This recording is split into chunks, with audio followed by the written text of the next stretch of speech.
Dear Patriots, before the news starts, please subscribe to our patriotic channel by clicking the subscribe button.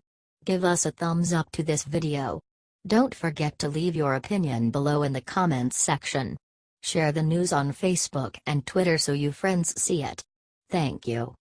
Rush just pointed out the huge problem with Dubya's anti-Trump speech.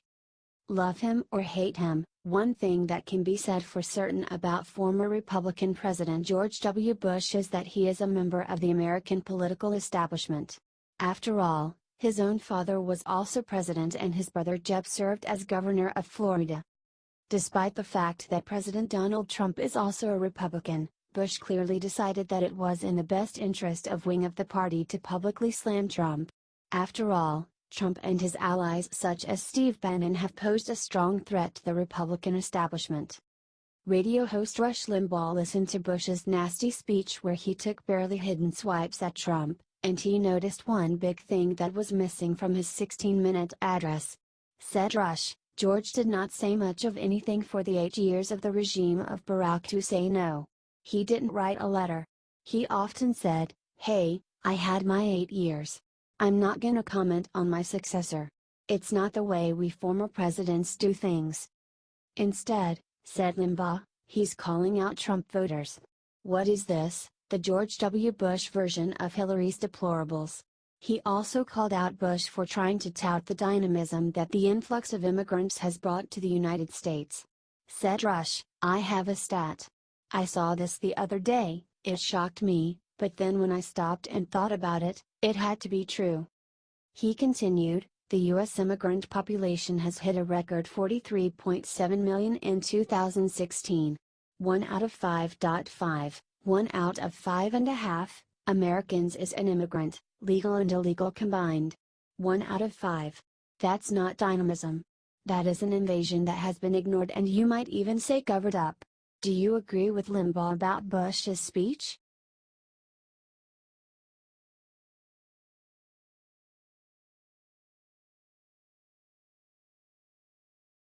Jenna Jameson ripped into Playboy for having its first transgender playmate. Do you agree with her? For decades, Playboy set and maintained the gold standard for classy adult entertainment for men. Now that founder Hugh Hefner passed away, the company's new management rapidly decided to run the company into the ground. In a move that is sure to have Playboy's faithful subscribers canceling their subscriptions, the men's magazine decided to select a former man to be its newest playmate. A French transgender model who goes by the name Ines Rao is on the cover and in a centerfold in the current issue. Hefner's grandson Cooper Hefner, who currently runs the family magazine and entertainment empire, defended the move, saying, "It's the right thing to do. We're at a moment where gender roles are evolving." He then added, in typical liberal politically correct fashion, "We should collectively be fighting for a more open world, not one that promotes hatred and a lack of acceptance." However, former playmate Jenna Jameson is not thrilled about having a biological male be a playmate. Commented Jenna on her Twitter account, "So at Playboy just announced it will be featuring its first transgender playmate." She continued, "I have a problem with it just like I have a problem with a transgender competing against biological women in sports." One liberal tried to scold Jenna, writing back, "Modeling and sports are different. Playboy has never shied away from putting enhanced models in their magazine." She hit back, "And women and men are two different things. See what I did there?" Jenna continued, "Just because I don't agree with a trans person being in Playboy doesn't mean I'm transphobic. People these days with all their phobics." She later added, "Because I think it's setting fire to an iconic brand and pandering to this ridiculous PC world we live in." Do you agree with Jenna about this stupid move?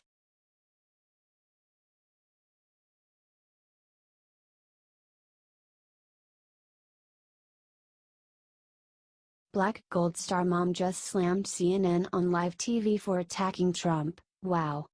CNN and the Democrats had a great deal of success last fall trotting out a Gold Star father named Khizr Khan and using him to try to berate then candidate Donald Trump for somehow not being patriotic.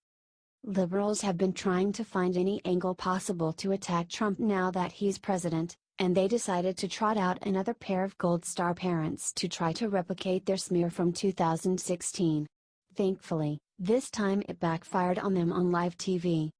CNN host Alison Camrota had African-American Gold Star parents Sheila and Calvin Murphy on her show. Their 22-year-old son Etienne died while serving in Syria. Alison attempted to use these grieving parents to insult the president, and asked them if Trump had given them a call. She did not get the answer she clearly wanted.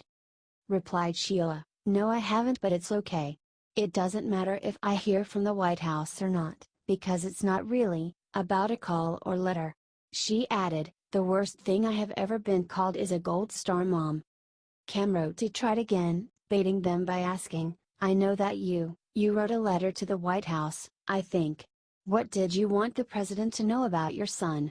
Again, Sheila did not bite, saying, "I just wanted him to not forget my son. And I actually thank President Trump for ordering the airstrike in Syria, but it wasn't enough to save my child. I have no hard feelings towards anyone." Are you glad this grieving woman stood up for her son's memory and did not allow his death to be used as a liberal prop?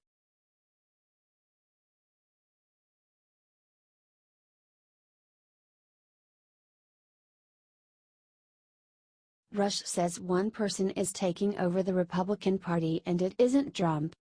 Conservative talk radio legend Rush Limbaugh has been a firm supporter of Republican President Donald Trump, and he is also aware of the effect Trump's change agent status has had on the Republican Party as a whole. Limbaugh has stated how he wants the Republican Party to serve President Trump and his agenda, and has been dismayed over how some Republican lawmakers in Washington who are unable to put their egos on check have been putting up needless obstacles to Trump's plans. Thankfully, he pointed out how Trump's former chief strategist Steve Bannon has been taking over the Republican Party in its current leadership void, to Trump's benefit. Explained Rush on his show, "I think what Bannon is doing is slowly but surely taking over the role of the Republican Party. The Republican Party is obviously not with Trump on balance, you have some in the House who are, but the Republican Party on balance is not with Trump." He continued, "Some people make an argument that there really isn't a Republican Party left. I mean, there are people who call themselves that and they go out and raise money and they raise a lot. But whereas the party used to be known for one, two, or three very serious things, they're not anymore." Bannon's influence was felt a few weeks ago when Roy Moore, the candidate he backed in the Alabama special election Republican primary, soundly defeated establishment-backed Luther Strange. What do you think about Bannon's rising influence in the GOP?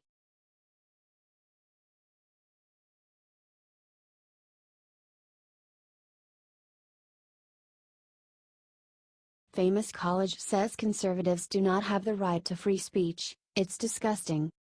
It is sad that America's universities, which have long been the envy of the rest of the world, have become such toxic places where free speech is not only not welcomed but it's actually discouraged. Now at one top university, some students want free speech to be banned. Princeton University in New Jersey has produced several U.S. presidents, but it now apparently turns out close-minded, angry liberals instead of future world leaders. In a truly disgusting example of this, the school's newspaper The Daily Princetonian agreed to put out an article that told people that when conservatives appeal to free speech, students should ignore them, because they are appealing to a right that does not exist. Added an editor's note in the article, because free speech is a cornerstone of our rights under the Constitution, it can appear that conservatives' socially free speech has this constitutional tradition as its backbone. However, it goes on to say that conservative speech is something much different since conservatives are interested in being able to propose their ideas without any political opposition to their right to speech.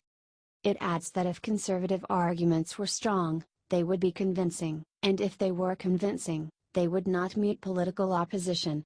The writer also said that there's no such thing as social free speech, where free refers to a right to speak free from obstinate opposition.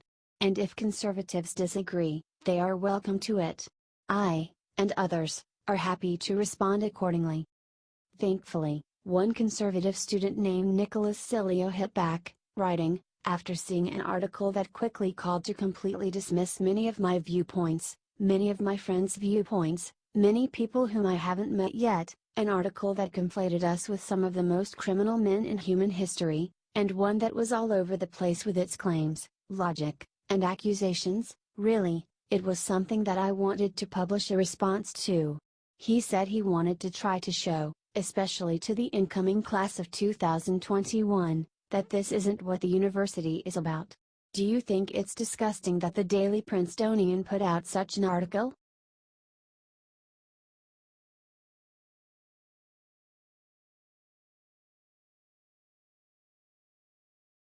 Top stars' publicists say why they refuse to book their celebs on Megyn Kelly's show. Ouch.